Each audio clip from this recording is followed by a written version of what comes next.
approximately a month remaining before implementation of the 2025 national budget kicks in. Domestic resource mobilization remains critical, especially for crucial sectors such as health, education, and infrastructure. Today on the People's Space, I will be talking to the Zambia Tax Platform Coordinator, Mr. Elijah Mumba, and we'll be exploring avenues which can be considered to be able to enhance domestic resource mobilization and also take a look at critical components of the 2025 national budget as we examine its ability to be able to change Zambia's fiscal fortune. The name is Vincent Mavoro, and thank you for joining us. You're welcome, sir. It's great to have you. Thank you so much for having me. Excited to join the podcast and looking forward to the conversation. Okay, so obviously you're a man that is known to be able to discuss economic issues on different forums, both locally and internationally, for those that may not know. I would like to find out, first of all, who is Mr. Elijah Mumba outside all this work that you do at Center for Trade Policy and Development and Zambia Tax Platform? Yeah, thank you so much. I think that's an interesting question. Normally, I'm used to just discussing economics, taxation, and stuff. But Elijah, in terms of who Elijah is, so first of all, I'm a husband, a proud husband, married to one wife, a beautiful wife for that matter. But I'm also a father. So I have two kids. Both boys. So that means when I'm outside economics, outside work, I have to play with them and just have fun. So I love my family. So growing up, by the way, I come from the northern province. So I was raised in, it was a large family. And the first time I would actually come to Lusaka would be, when I just completed high school. And then I was looking forward to going to the University of Zambia because when we were there, the only mentors we had were our teachers. So they had spoken highly of the University of Zambia. So I just said, okay, once I complete my high school, I need to go and see what this University of Zambia is. And that's the only thing that brought me to Lusaka. Otherwise, I'm a village boy. I spent my formative years in the village. I lived with my grandmother, of course, my mother as well, just in... You can't even imagine the village. Today, when you look at us like this, yeah, even putting on suits, people don't know where we come from. But, I come from a very humble beginning. My brothers, were together. Then I also stayed in Luwingu. I don't know if you've heard of Luwingu before. I've heard of Luwingu. Yeah. So I was in Luwingu. I did my high school. Actually, from grade 5 until I completed grade 12, I was there. It's a rural high school, but it was quite chilled. And at least, and then by the time I completed high school, I think only 2 of us with my friend made it to the University of Zambia, actually out of the entire district. And eventually I was the only one because my colleague had challenges financially, so he couldn't proceed. That meant I was the only one who made it to the University of Zambia there. Yeah, but also outside academics and the family, I also love God. So I would consider myself a preacher. So we have a campus ministry. So I preach to students at NIPA, the National Institute of Public Administration. So we have a campus fellowship there. So on a weekly basis, I'm there, even on Sundays, afternoons, they are just sharing with the students, and I think many people maybe might not know actually that, I do preach. So I think that's basically. How was your experience like? I remember there's a song that mocks Mr. Piri, who comes from Eastern Province and gets to Lusaka. He sees Findeko House and he gets confused. How was your experience, coming from rural setup, coming to Lusaka for the first time? I'll tell you mine. The first time, I'm born and bred in Lusaka, but the first time I got an opportunity to travel to my grandfather's village, which is not very far from Lusaka, just in Mumba there, it was quite a huge shock. Because, in the mid-90s, when I arrived there was no electricity, there was nothing. And that was the first time in my life I didn't know that there were areas that didn't have electricity, So that was a bit of a shock for me, How was your experience? Yeah, no, it was the same. Like, in our village, it was like that, always dark. We couldn't see a lot of things. In fact, even people that could inspire us. I remember in many cases, some of my friends would ask me, to say, but how did you end up, becoming an economist? Who inspired you? Because we didn't have those people that we could look up to. The only people we had were teachers. So getting to Lusaka, I remember when I just passing through Mandev, and it was in the night, I used a post bus. So my sister was going to come and pick me. it looked so beautiful. I'd never seen anything like that my whole life. And then later on, I would go to the University of Zambia. I can tell you that when I got to the University of Zambia, I thought I'd reached heaven. To be honest, it looked so beautiful, and as if I just achieved all my dreams. I could see people wearing white coats. I think they were medical students or whatever they were studying. But seeing the University of Zambia, I think, was just the ultimate. I'd never seen anything like that, and I really said, okay, I need to make sure that I come to this place. But funny enough, when I got to the University of Zambia, and I got so used with the place that it's even started looking bad with time. But and the infrastructure. Sometimes, as I look back, I think when I got back to when I came to Lusaka, it was as if my sister was quite deliberate because the routes we used. So we passed through Pamozi, Intercontinental. So I was seeing all those tall buildings, and I remember calling my sisters back home to say, "Oh no, Lusaka is so beautiful and stuff."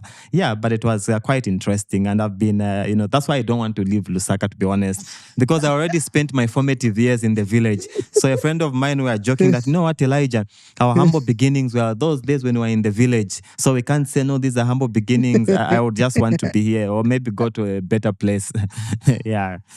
Otherwise, it does. I'm not leaving Lusaka for anything. You made me laugh, eh? I know my boss is watching. But you're not interested to go. No transfers. No. Maybe might say, okay, we need to set up another branch in a regional office somewhere, maybe in northwestern or northern province. No, I'm going to remain in Lusaka. You are all interested in a regional office in South Africa? Yes. In fact, I might as well make that proposal to him that, no, you know what, ED, we need a regional office maybe in the South Africa, Cape Town. Cape Town to be specific. Yeah, and actually, you know what, interestingly, like I'd never even seen any airport. We had, an airstrip in Luengo. But the first time I would see our airport in Lusaka, and also even a plane physically, was when I was traveling to go and do my master's now in Cape Town in South Africa, So that, that moment, just getting on a plane and then they are flying, it was also just the ultimate, just a humble young man coming from the village and eventually just going to study abroad. Also, that made a lot of sense, So that's why I think what I've seen so far, I wouldn't want to go back, to be honest. Interesting journey. Yeah. I'm sure Mr. Maipopo right now has heard that Mr. Mumba is not available for transfer, except that transfer should be to a better country than Zambia and Lusaka, to be specific. So let's get to the 2025 national budget, the financial blueprint. Obviously, some people have described it as optimistic, and some feel that it has what it takes to be able to change Zambia's fiscal fortunes. But let's start with the theme, which talks about building resilience to be able to withstand economic shocks that have been necessitated by the drought. What are your thoughts on the theme that drives this particular budget? Yeah, I think the 2025 national budget is quite interesting, starting with a theme. So in our view, as CTPD, ZTP, we have been able to analyze the budget, and what we make of the theme is it's somewhat befitting, if you ask me. Looking at the prevailing economic challenges that we have, we have heightened inflation and the energy crisis, load shedding, and all of those. I think we need to build resilience. So, but generally what our view has been is that the 2025 national budget generally does a good job when it comes to revealing what the problem is. It's a good diagnosis of the problem, but the prescription of what has to be done in terms of curing what that problem is, I think, the measures are not sufficient. So some people have termed it ambitious, and true, I think it's ambitious, as we'll be able to discuss. I think you look at some of the specific components, you look at how are we going to achieve some of these targets. It's actually quite ambitious, but I think they have done a good job in terms of telling us what this is the problem. And I think the first step to even achieving growth or development, you need to understand first of what the problem is. And I think government did a good job, but I think providing the measures that will help us get from where we are to where we would want to be, I think that's where we have some of the gaps. Okay, let's look at some of the key measures that we've seen, which have been altered. For example, the fiscal deficit, the proposed reduction from 4.8 to 3.1. What are your thoughts on that? should we be? Yeah, I think one of the things as I think through the budget is, they didn't pay attention to the initial conditions of where we are. Because if you're going to make projections and targets, you have to look at where we are currently. So, for example, in terms of fiscal deficit, there's for 2024, I think the projection is we might even get to in excess of 5%. And then, now we are aiming for, is it 3.1, which is quite ambitious. But also it means we have to raise sufficient resources domestically, right? If we're going to fund the budget. But to do that, we need to make sure that the economy grows and all the sectors are quite resilient. But, just thinking of productivity, for example, because of load shedding, you find that productivity levels have gone down. Consumer demand, if you look at some of the reports that are being circulated by credible sources, actually, the consumer demand has been on the downward trajectory. Productivity levels are low. So there's an index by Stanbic Bank, which shows what is happening in terms of the private sector. So, that PMI index has been below 50. That means that the private sector, they are constrained in terms of productivity, their orders, and all of those. So that means it's difficult for us to even get sufficient revenue from them because they're not making enough money. A lot of firms are going out of business, so how are we going to get that revenue? But also the mining sector, right? Because we depend a lot in terms of revenue, tax revenue from the mining sector, but the performance hasn't been good. I know we have seen a lot of investment commitments and inflows, but it takes time, for the mining sector to be able to respond to those investments, because of the capital intensive nature of the sector. So one would wonder whether that is feasible, or whether they cared enough to be able to look at where we are currently. Same applies even to the growth projection. Did you know that the IMF recently downgraded the growth projection to about 1.2%? So we're saying the economy for 2024 might grow by 1.2%. But when the IMF was actually revising that, they didn't even maybe to a larger extent look at where we are in terms of load shedding, because things keep on getting worse, right? We're at 3 hours, sometimes it gets to 5 hours, businesses are affected. So that means I think one would be justified to even say that the growth for this year might even be in the negatives, and then we are aiming to be in excess of 6% next year. So that's quite unrealistic. But also you look at inflation, what is happening just for November, inflation has again increased further. It's on an upward trajectory. And then now we are aiming to say the central bank would want to contain inflation within the 6 to 8%, but that becomes impossible, especially if you look at it, inflation and growth, because there's a kind of trade-off. So if we're going to contain inflation, that means the central bank will have to adjust the policy rate upwards. Just on that, Elijah, if I may cut you a little bit, but just hold on to that thought. I've always wondered, for the last 3 to 4 years, we've always been talking about the 6 to 8% target. But still, we've seen inflation in the last maybe 2+ years, be beyond or be in the upper bound of 6 to 8%. Is this target realistic, or we should adjust it further and establish it to where it will be a bit realistic, because it's not happening? Yeah, no, you're right. So the target is not realistic, especially considering that we're in a crisis, all right, an economic crisis. I don't know if you remember when we were during the pandemic, they had to make some adjustment to the target. I think it was set maybe at 10% or so. So that one is not realistic, to be honest. But also one of the reasons we haven't been able to control inflation using the monetary policy, it's because of the structural nature of the inflation. So, the monetary policy, the policy rate, when the central bank makes those adjustments, their goal is to be able to arrest the demand factors. That means the assumption is that when we increase the policy rate, the central banks are also going to adjust the interest rates. So the demand for a loan, for example, for money from commercial banks will be low because we are scared of the rates. They are too high. And so in doing so, you have less money in circulation. And that means you demand for less commodities. And then the suppliers will begin to reduce the prices. But it's not always the case. So in the context of Zambia, the main cause of inflation is on the supply side. So it's supply driven. So we have to tackle the supply factors if we're going to control inflation. For example, what is happening in the agriculture sector. So in fact, Zamstat would tell us that what has been driving inflation mainly is the food inflation, because of what happened in the agriculture sector. So the prices have been going up. So how do we tackle that? It's by making sure that we boost productivity in the agriculture sector, but also the mining sector as well, because we depend for our exports mainly it's the copper, which accounts for a significant portion of the exports. But we have seen what has happened in the mining sector. Productivity has been low.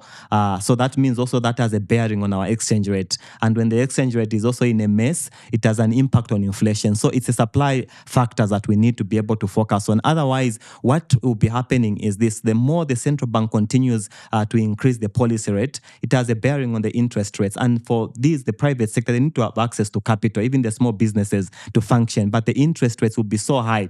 As it stands now, I think we're about 28% commercial bank lending rates, which are quite high. Which business owner is going to get a loan from the bank? You can't afford that. So that will affect productivity ultimately. And then you are targeting 6.6% economic growth. So we have to make sure that we can balance the monetary policy, but also the fiscal policy side of things. And I think, to your point, we would have thought that maybe they would have even adjusted the inflation target, maybe to even 10% or 11%. Because the issue is this: some people would say, no, this is just on paper, 6 to 8%, they just use it for formality. But the problem is this: we are going to judge the central bank based on their ability to contain inflation to that target, because their mandate is to ensure price stability as well as the financial sector stability, right? So they will target, no matter what happens for them, they are targeting inflation. So they'll keep on adjusting the policy rate, because obviously I understand the importance of stability in terms of inflation, is that it also helps in terms of investors, because you want to invest in an economy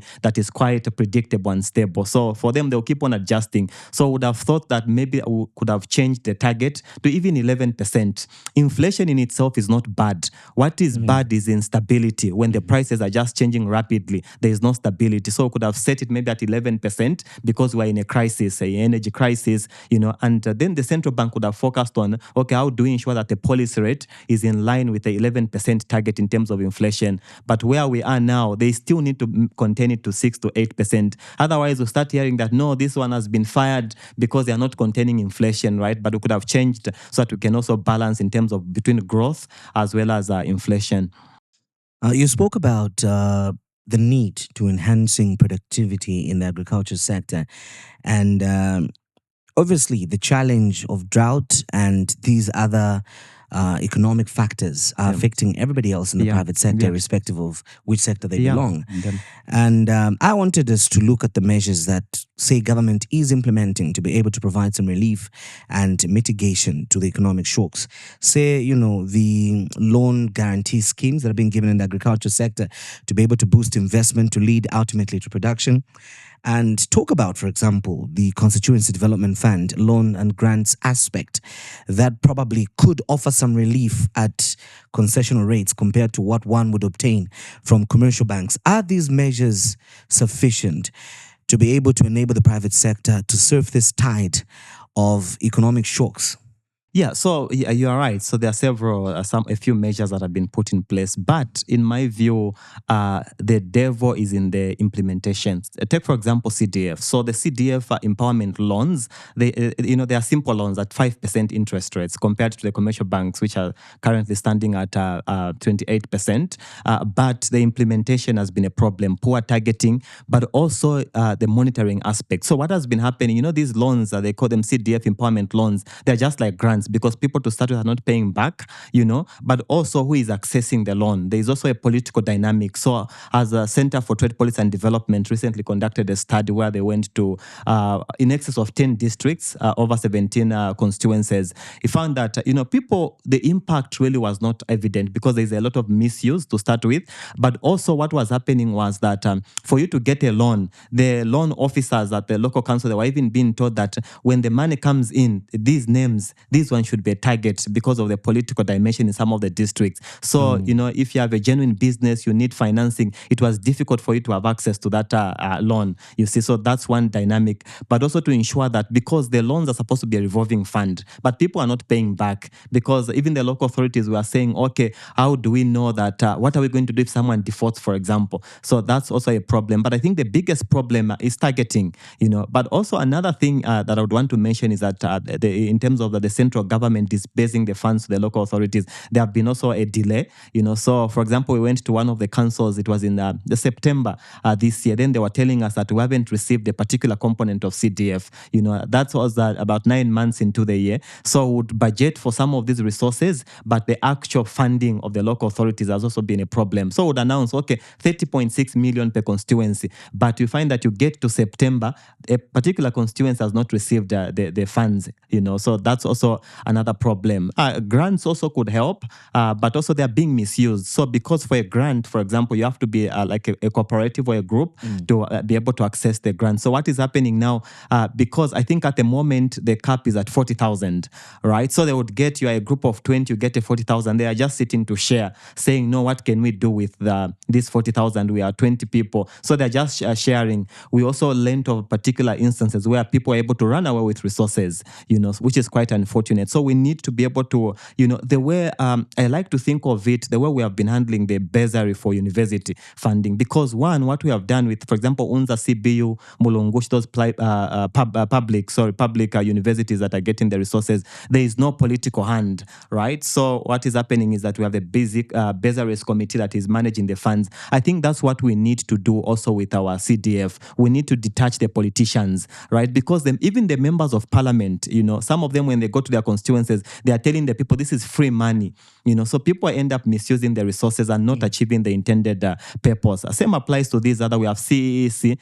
I was chatting when we were doing some of the research, just engaging some of the business owners. They were saying they don't even know how to go about CEC and some of the dynamics. So if we can improve on those, and also because of the crisis that has affected the private sector, I would have thought that maybe would have allocated even a significant portion of the national budget towards supporting some of these businesses, even towards the CEC. But I think the funding still remain quite limited, if you ask me, and also poor targeting as well, but also monitoring to ensure that people, if you give you a loan as a business, what are you doing with it? So monitoring as well becomes a challenge. Otherwise, we have some of the positive or progressive programs, but monitoring, targeting, and also removing the political, that invisible hand, so that you don't have to pay someone for you to have access to it. Yeah. Somebody was telling me that they know someone that, first of all, once they give you the money, the actual on CDF, you have to at least give them something in return, so which is quite bad, and it enables the program not to be effective. All right, so we will continue right where we will stop from. And of course, you're watching The People's Space, and I am talking to Mr. Elijah Mumba, all the way from the Zambia Tax Platform and the Center for Trade Policy and Development. We are looking at some of the critical aspects of the 2025 national budget. We are questioning, does it have sufficient measures to be able to deliver when it comes to restoring fiscal stability? Of course, some of those answers will come after the break.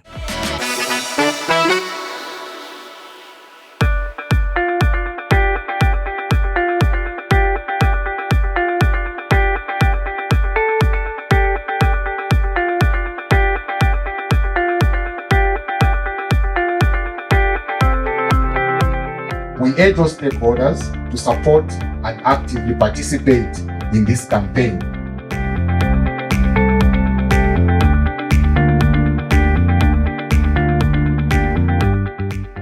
What are you doing to make sure we get this money back? Because once that money goes to your countries, you treat it as a clean money, We lack a comprehensive national beneficial ownership register. So all these, the financial, the illicit frauds that are being recorded, what are the young people doing about this?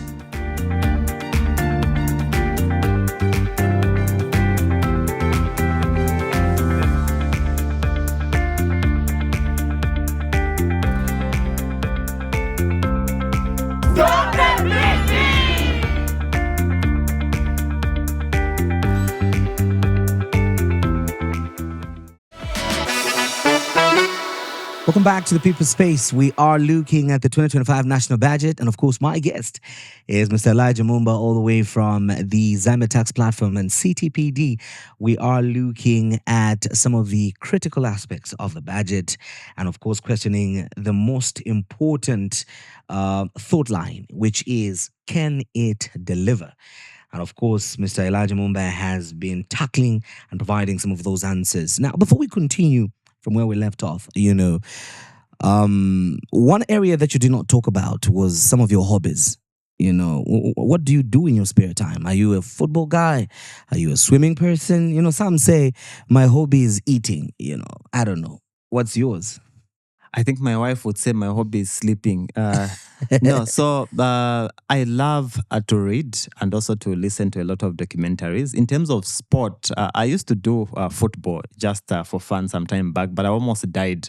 I think the last time I did soccer was, I think my brother-in-law, I remember when I was telling him that the last time I did soccer was when I was in grade 5.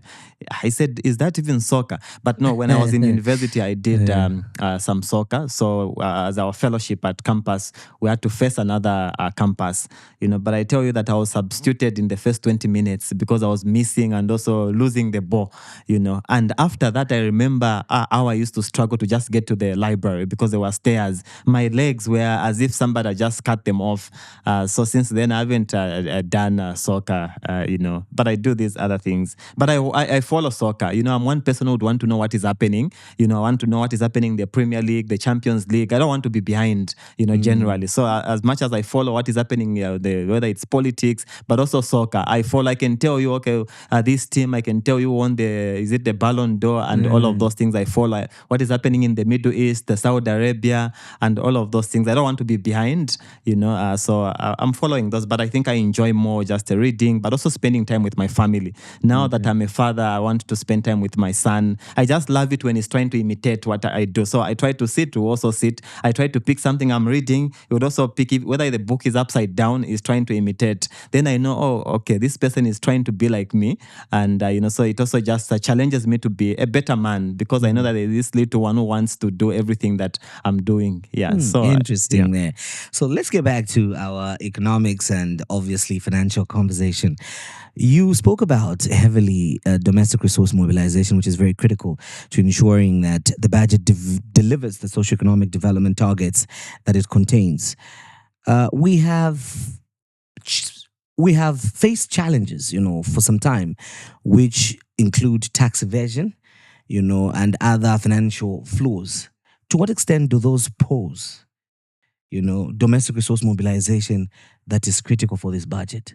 Yeah, no, I think that's a very big problem. A conference that I attended recently, that's one of the things that we're trying to discuss. So there is actually a report by the United Nations Conference on Trade and Development that revealed that Zambia, for example, between 2001 and I think about 2018 or so, we had lost in excess of $4.7 billion, in illicit financial flows, right? So that's the amount of money that we could not even have gone to borrow externally. If you look at the money that the debt that we contracted, do we just captured those resources that we are losing? So we lose a lot, and that could actually be helpful in terms of funding our health budget, education budget, even the key economic sectors that we're talking about. If you look at what is happening now, so recently CTPD were able to do a study where we're focusing on the farm blocks, right? You see most of those, even the infrastructure that they have, they are so basic, like nothing substantial is happening in those, and want to drive manufacturing, enhance agriculture productivity and all of those, but they will need funding. So if we keep on losing those resources, it means that we can't fund our budget, and we can't even achieve the fiscal deficit that we are targeting. So one of the biggest problems is the lack of strengthened beneficial ownership provisions or laws that would require most of these companies to give us who benefits from this company as well. Those details are actually they lack. In many cases, some of the critical questions are not even outlined. Not too long ago, actually, we had we we did a study on that, and it's available. We are happy to share with the people, even on the website. It can be found on just beneficial ownership and what some of our proposals were. That will really help us, but also enhancing capacity of ZRA. Where illicit financial actually takes place in the mining sector, because mining sector, it's quite complex, right? So it appears we lack sufficient capacity to be able to monitor what is happening in the mining sector. I don't know if you followed, I think ZRA that reported recently, some findings about people are evading tax. And it was a lot of money actually, in millions, and that has been happening. You look at the Financial Intelligence Center's reports, we are losing a lot of money in the mining sector due to illicit financial flows. So domestically, but also internationally. And that's one of the reasons as a CTPD, we have also been advocating for the UN tax convention, because that will also promote international cooperation. A lot of mining companies in Zambia, we are told that they underreport their production, even their exports, so they will export a lot, but when reporting to ZRA for the purposes of taxes, they will underreport. But what would happen, because we know where our copper, for example, would go. We have Switzerland, we have China and other countries. So if we export, if those countries are able to share that this is the quantity we have received, then we'll know, okay, here they reported that it was 400 metric tons, but the destination country, they are saying they have received 600 metric tons. So that's one of the things we need, international cooperation to be able to help us, in addition to strengthening our own domestic laws, but also oversight. We need to fund a lot more our law enforcement agencies. I think recently they have been doing okay, but we can still do more. And also to enhance inter-agency cooperation. Can we have more collaboration between ZRA, the law enforcement agencies, and other line ministries, so that they work together to curb this? That's why we have this, the Minerals Regulation Commission that will be, I think we have a bill now currently in Parliament. If we can have that commission, I think it will also help in terms of oversight. But remember, we have a lot of commissions in Zambia. The key is, can we be able to capacitate it as well as fund it, right? And how will be their presence? Are they able to have oversight on even the small scale miners? But again, as well? talking about these commissions, Elijah. Yeah. I mean, I'm for the idea, but to what extent will they be free from political interference or the invisible hand in terms of executing their mandate, to the benefit of Zambians? No, that one really is questionable because of our weak laws. I think it narrows down to our constitution. We give so much power to the executive. So I can agree with you that just like we have seen some of our critical institutions in Zambia, one would argue in terms of the extent to which they're independent. We have several commissions, but because of the invisible hand that you have talked about, it becomes a problem. So you find that, for example, if there's some conflict of interest, even if a commission does its work, due diligence, their findings, it will be stopped. That's one of the reasons I think I would also want to just have, we're looking forward if we can have maybe just a conversation with even the Financial Intelligence Center. They give us these reports, but to what extent are these cases that they find followed up to make sure that the culprits, they pay the money, or maybe the law takes its course. So we'd want to be able to know that. I think that that's a valid point, and it's something that we should even be advocating for, the independence. But the problem, with independence is the funding aspect, right? As long as government is the one funding this particular commission, then you are answerable to them. And to make matters worse, you find that all the commissioners of this particular institution are appointed, whether it's by the minister, and the minister is also appointed by the president. So it becomes a problem. I think one of the case studies would want to learn from Zambia in terms of operation. I think I love Kenya. Kenya, whether you talk about the judiciary and some of their commissions that they have, you find that they are appointing authorities, not the executive, it's not the president. So that really helps us, but I think it narrows down to our constitution, because currently we still have to follow the constitution. We can't do anything about it until maybe such a time that it's amended. I'm sure the lawyers would be able, in a better place, to speak to the constitution. But as it stands, the independence of these commissions is a problem. When we talk about curbing financial flows in the mining sector, what happened to programs like Moses? There was the Moses. There were all these initiatives that ZRA was trying to put in place to be able to ensure that we monitor effectively what is being produced for the purposes of taxation and accountability. Yeah, this, and I think recently ZRA actually has been doing great. Like you've talked about the Moses, we have the electronic fiscal device now where we can promote electronic invoicing, because there was a lot of misinvoicing. Generally, human beings are quite craft and also deceiving. So they said, okay, can we be able to transition so that we have this? I think it's helping. I would want to just get also an update from the ZRA to see to what extent that is helping. But I know the electronic invoicing, of course, we've seen reports of businesses resisting that, saying, no, it's, giving us problems in terms of there's some level of efficiency because they don't want to migrate fully. They know that ZRA, then it becomes easier for them to track. I think those are positives, but I think they also require a lot of funding. You need to have a good technology, to invest in technology, because electronic, like for now, I can tell you about the electronic invoicing system, where some of the businesses have been saying it's difficult for us because it requires, you have to be online and all of those, but because of load shedding, sometimes our gadgets and all of those things are excuses that have been giving. So that means, again, we need to make sure we have constant power and also even the internet-wise as well, the technology. It requires investment in technology to be able to fully implement that. I think we've seen countries like I think Tanzania, in terms of how they are working with their mining sector, they are doing well in that regard. I learned about, I think, a group of some of the officials from Zambia who had visited Tanzania to just go and study how things are going there. So I think it's the implementation, like I said. So we have good programs, but the implementation becomes a problem. And also to make sure that we can invest, like for example, mining sector. If you look at the budget, it's still quite insignificant, considering the mining sector is the key sector that we depend on as Zambia. But you look at funding that sector, it's now, I think in the last 2 years, we have seen an increase in terms of budget allocation towards the mining sector. We need to still fund the mining sector. We help the small scale miners so that we can capture them. We're also losing a lot of money through the what we call the artisanal and small scale miners. So a Zambian would register a particular company as an SME, but we have the foreign investors who are coming and then they are working with those ones, and never paying tax, most of them. So I think we need to make sure, how can we formalize them? How can we ensure that we support them financially, capital, and all of this? But we just need to have a proper strategy in terms of the policy for the mining sector, in addition to supporting ZRA as well. I think you can remember at one of the forums, the commissioner had even acknowledged that we still lack capacity. But the biggest problem, in my view, is that when we talk about capacity for ZRA, we just generalize it. So they lack capacity. It's capacity, number one, to tax the mining sector, regulate the mining sector, but also the financial sector. That's where we're losing money, because they're quite complex. Now, in their, finances, because of the global village, digital space, now you can do transactions. So we need to make sure that ZRA has that capacity to monitor what is happening in the financial sector as well as in the mining sector specifically, instead of just having a general capacity issue or maybe labor, but do they have that actual capacity to detect some of these transactions?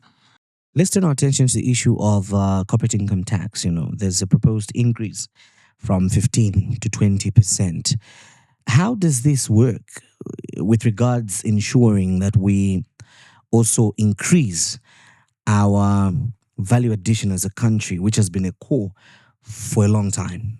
Yeah. So actually, not too long ago, I was just looking at the corporate income tax in the region. So it's actually in those ranges between 15 and 20.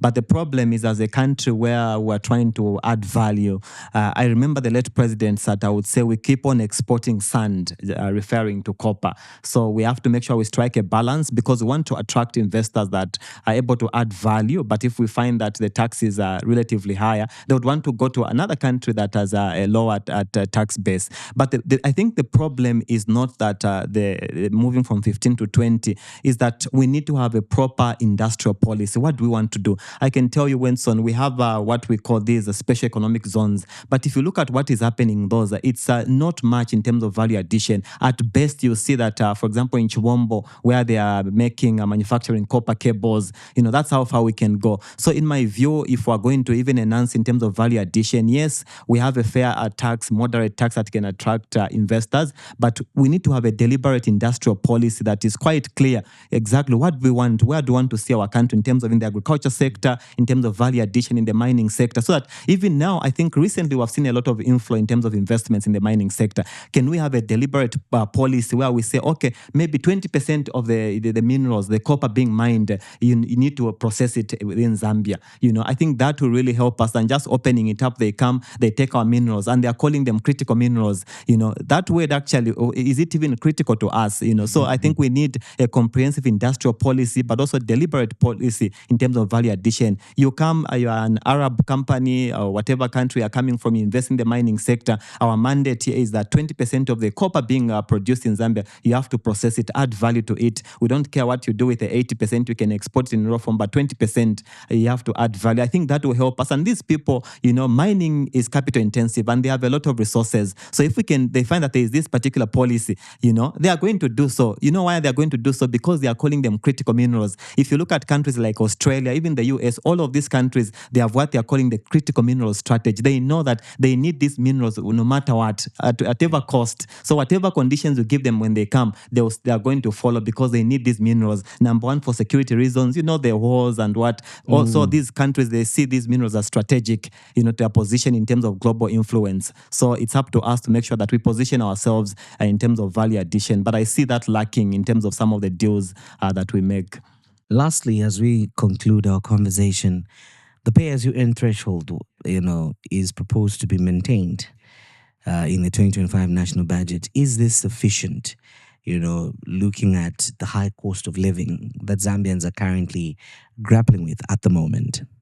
Yeah. Okay. So in terms of, so in our view, one of the proposals that actually made was that the lower band, especially, that we need to adjust it at least to just give a breathing space to the low income earners, But also, I think important to note that we need to go beyond, even if the government obviously were to adjust, but the conditions that, the environment is quite constraining. Look at the energy crisis. Nowadays, I don't know if it's just about us, because the alternatives to electricity are quite expensive. So even the ordinary Zambians, they can't easily go and get a solar. So if you are buying, like you get a 4,000, 5,000, and then you go and buy a relish, now you can't do that because, it's going to go bad because of the constraints that we have in terms of electricity. So I think ultimately what government should work towards is, especially the energy crisis. Yes, you've maintained the tax bans. Maybe you're arguing that because you need to mobilize resources domestically, if you don't generate resources domestically, you're going to go externally to borrow. So you make that argument, okay, we get it, but can we, for example, the cost of fuel now, it's on the higher side. So you have an energy crisis,